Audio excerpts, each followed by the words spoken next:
السلام عليكم ورحمة الله تعالى وبركاته. waxaad kusoo dhawaataan channelkii page Cabdulla Nasigay. waxaan idin sharxi doonaa haduu ay beedmay qaabka sponsored page-kaaga loogu sameeyaa ama promote qaabka loogu sameeyaa. qaybo badan aan ka soo hadlay sida Mastercard loogu xiro Facebook-gaaga, sida post loo sameeyo, sida page-kaaga kaliya loogu sameeyo sponsored wax la ama promote wax la. Okay, waxa aad u fiican marka waxay siinaysid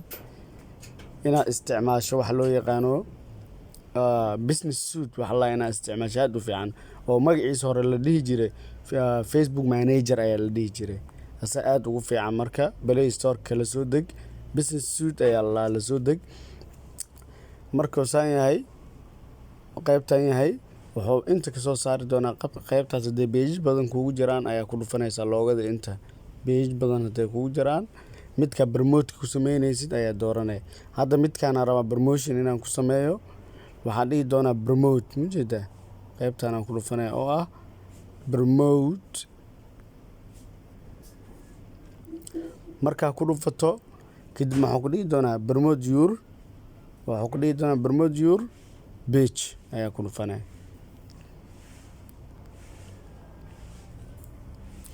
markuu qaabkan yahay waxaa soo sax meelahan dhan waxba kuma taabanaysid waxba ha ka bedelin. hadaad inta edit waa ku sameey kartaa oo ah qoraal soo jiidasho leh ku soo dhawaada waa page-ka hebel. okay sidiisa ku dhaafay edit view aad ahaan kartaa hadaad rabto page-ka dib wax ugu qori kartaa edit media kadib qoraalka saxanay edit media qoraalkaaga saxanay. hadaad rabin waa iska dhaafaysaa kana hadda uma baahnin diska uma baahnin hadda taas kanaqo kanne waxa imaahay budgetka marka budgetka intaad tagin smart audience waa inay ku tahay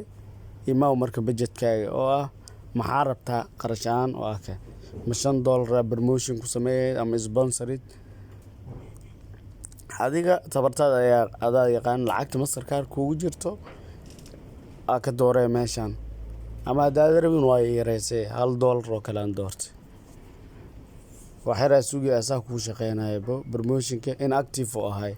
mar qaar inactive inuu ka noqdo laga yaabaa waxay radaa sugta active asaa noqonay marka $1 dooreyna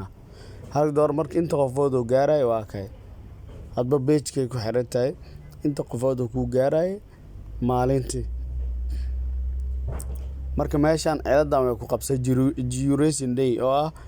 inta xayeysiintan ee internet ku saarnaa hayso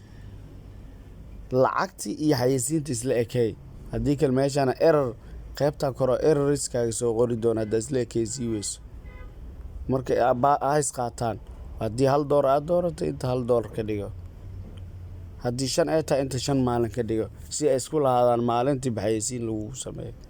hadaartid maalintii $5 aad dhihi kartaa inta soo qofooda la gaarsiiyaa marka adeeg kugu xirantahay lacagta hadii hal maalin aad ka dhiganaysid iyo inay yareysato hadii aad $5 doorto fiiriya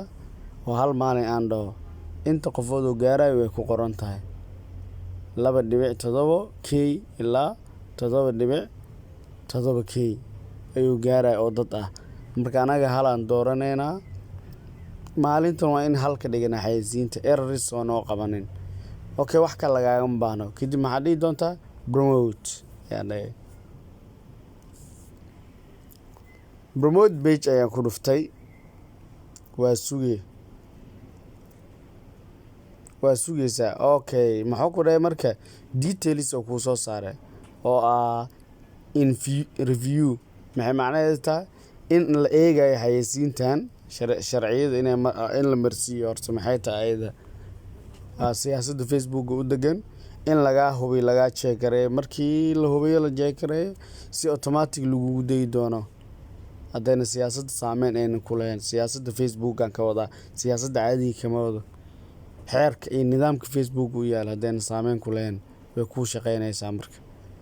waa kan maxaa ku dhahay your address is under review waa la hubinayaa maxaa ku dhahday we are reviewing your ad waa hubinaynaa to make sure waxa xaqiijino and meets our ad policies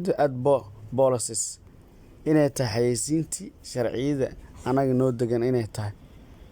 marar qaar lacagtii xayeysiinta laga yaabaa inay kala badan tahay $1 5 maalin ku dooree in lagugu soo celiyo lagu dhaho budgetkaaga kuguma filno in lagu dhaho laga yaabaa